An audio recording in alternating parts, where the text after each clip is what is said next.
morning. Hope you are doing really well.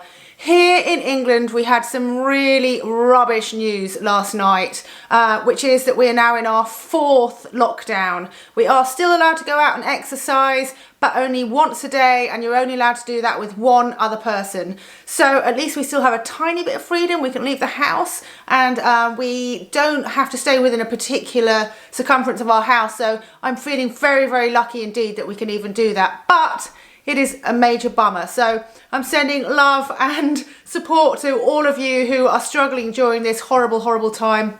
I'm not having a great time either. It totally and utterly sucks. Do leave me any comments below. It's always nice hearing from you guys. I feel less lonely knowing that you are out there watching this and that I can talk directly to you. So yeah, get in touch, leave me your comments. I'll try and reply to as many of them as I can. Anyway, that was a bit off on a tangent. What I actually want to tell you is what the video is going to be about today. So I've been feeling a bit down. I found 2020 really, really tough. There's lots of things going on behind the scenes that I've not told you about. So what I decided to do was a little something inspired by my friend Katie. I saw on Facebook that she had done a post sharing all the nice moments from 2020 to remind herself and us that there are actually a lot of really nice moments.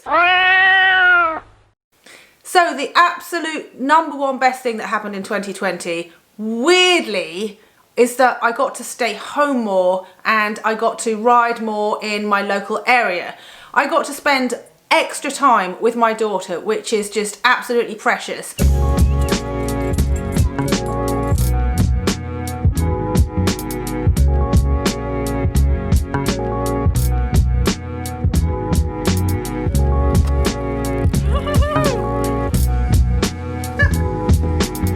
So some of my most favourite days of all were when I took my daughter swimming to one of our favourite beaches, and we would hold hands and then run into the sea. We'd run in like this together, and then when we got to the sea, we would go 1, 2, 3, and we would dive in, and it was just, oh my goodness, it was absolutely amazing. So that's probably the highlight of the year, spending so much time with my daughter swimming and riding bikes, but gosh, the swimming was absolutely amazing. So continuing on the swimming theme, my other favourite rides were probably my wild swimming rides. So there's one video I made, it's Gravel Ride River Dip, I think.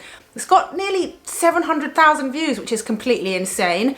That one saw me ride out from my house on my gravel bike, exploring new gravel lanes, and ultimately ending up with a quick dip in one of my favourite wild swimming spots over in the River Dart. I really, really have started to love wild swimming even more this year, and so that was a real special one. One of my other favourite trips also involved wild swimming. So in this one, my friend Laura and I went bikepacking. It was Laura's first ever bikepacking trip, which is super cool. Glad I got to share that with her. And we rode up Drake's Trail from Plymouth, which is just absolutely superb. So good if you're a family going on your first bikepacking trip. I can't recommend it highly enough because it's just quite sort of easy to follow, nice scenery, lots of it is traffic free. Anyway, so we did that and we rode up towards Oakhampton, where we camped and swam in possibly the nicest wild swimming pool that I've ever swum in. Oh my God, it was so good. And then we rode back. See, I'm getting so happy just talking about these things. This is why I'm doing this video, to bring some joy back after what felt like a bad year. But when you analyse it, there were nice bits in it. Anyway, so after we camped overnight, we rode back to Plymouth, and when we got there, we jumped in the sea. It was boiling hot, and it just felt so refreshing and nice, and after that we went and got milkshakes. I mean, it was amazing. Another really cool thing that happened in 2020 was I got my awesome new Marin Headlands gravel bike equipped with the SRAM Axis electronic group set and really nice Zip 303 wheels. That bike sort of transformed my riding really. I've ended up riding my road bike way less just because I love the gravel bike so much, and it's really opened my eyes up to my surrounding area more widely basically. It's made me, I really like riding off-road, but on a mountain bike, it's kind of slow going often and you don't get to go as far as you want, whereas with a gravel bike you can do all those cool off-road bits, but you can actually put in some decent miles and get quite far, so it means that you can expand your horizons, so to speak. One of my favourite trips with that bike was one I squeezed in when we were allowed to leave our local area, and I went down to Cornwall. I jumped on a train on a whim, wasn't sure where I was going to go bikepacking. I was maybe going to go and do the Dartmoor way, but I actually ended up going to Cornwall. I got off the train at Bodmin and then I rode, I think it's the Cornish way. Is it the Cornish way? I'll have to look at my own video. I ended up riding the Cornish way down towards Penzance, where I camped in a not very nice campsite actually, but the trip was absolutely amazing. I went to St Ives, which is a beautiful, beautiful spot, and the route was really well signposted. It was very relaxing, although challenging with all those hills, and I really, really enjoyed some solo time. Prior to 2020, I didn't actually do that much stuff on my own. I guess well, initially I used to do stuff with Dave, and then our daughter came along and we stopped riding together so much. But normally I would go on trips with friends or with brands, and I was always quite busy going to races and doing stuff with other people. 2020, obviously, that all changed, and I got quite accustomed to my own company and even started to enjoy it, would you believe? So in October, I entered my first solo unsupported bikepacking event. I have done Tuscany Trail before, but I did that with a friend and we stayed in hotels. Actually on bare bones, I ended up staying in a pub. I was meant to be camping. Anyway, I entered my first solo bikepacking event and oh my goodness, I really enjoyed it. There were some massive lows. I ended up crying. If you haven't seen the video, you should check it out. But gosh, the reason I did it is because I wanted an event, an experience that would really stick with me. And the ones that are the hardest and the most challenging, those are the ones that create this indelible impression. And oh my goodness, that one really did. It also taught me that I enjoy solo travel, I enjoy the challenges that throws up, and it makes me feel good when I rise to those challenges, or at least it makes me feel good later. It kind of didn't at the time when I was crying up a mountain, but anyway, check out the video, it's a fun one. I didn't go on very many trips in 2020, but there are a few that are very memorable. When was it? September? Is it September? I don't know. Anyway, at some point I went to Italy with my sponsor Pedaled, and we went and rode the most incredible high alpine gravel roads.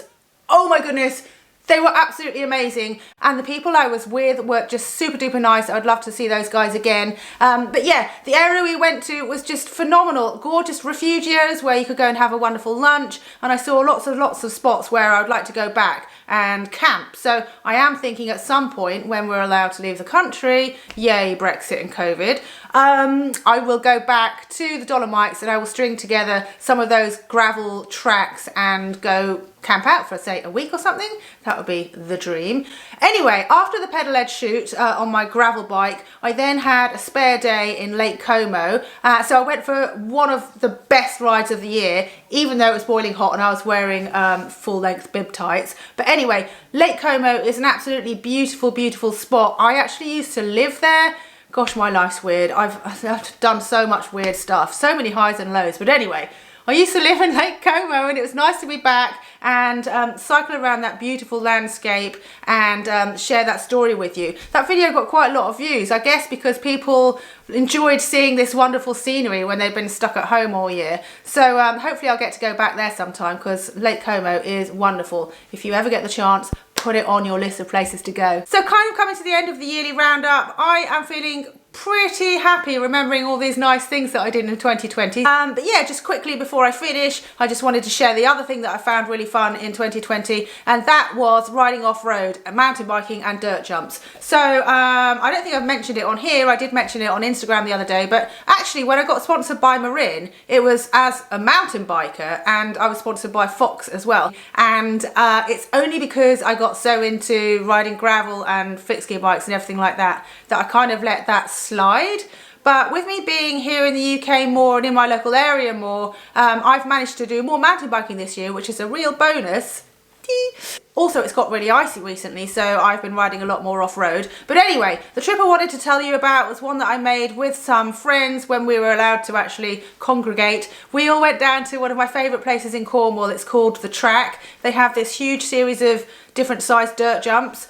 We took our kids down there and they rode their little bikes and went on the trampoline. We had a barbecue. We went to the beach the next day. It was an absolutely brilliant trip. One of the highlights of the year. Love my friends, love riding bikes, love having the kids with us. So do check that one out if you think it sounds fun. But yeah, I think I've spoken for way longer than I was intending to. So I hope that you have found this interesting, and I don't know what else to say now. So I will leave it at that, but I hope you guys are good and see you soon. Bye.